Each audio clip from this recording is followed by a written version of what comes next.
জুমার দিনে পরিবারের উন্নতির জন্য মহিলাদের স্পেশাল 4টি আমল রয়েছে। মহিলা মা বোনরা যেহেতু বাংলাদেশের প্রেক্ষাপটে মসজিদে যাওয়ার সুযোগ এখনো তৈরি হয় নাই, সাহাবা একরামের সময় মায়েরা কিন্তু জুমার নামাজে সামিল হতো। তো আমার মা বোনরা যেহেতু ঘরের পরিবেশে থাকে, 4টি স্পেশাল আমল করতে পারে, যেগুলোর মাধ্যমে নিজের জীবনে বরকত আসে, পরিবারেও বরকত নেমে আসে।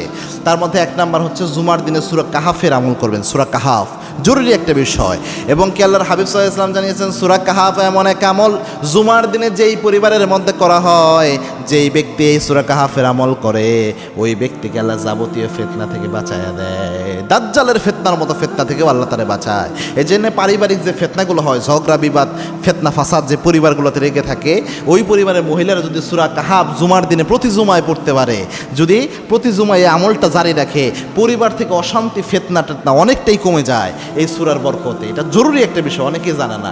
2 নাম্বার হচ্ছে প্রিয় মায়েরা, আপনারা জুমার দিনে বেশি বেশি দরুদ পড়বেন। আল্লাহর হাবিবের সাহাবা একরাম যারা ছিল প্রচুর দরুদ পড়তেন জুমার দিনে, এবং কি বড় বড় তাবিঈ সলফে সলেহিন যারা ছিলেন তারা জুমার দিনে বেশি দরুদ পড়তেন। এই দিনে দরুদ পড়ার বরকত সবচেয়ে বেশি।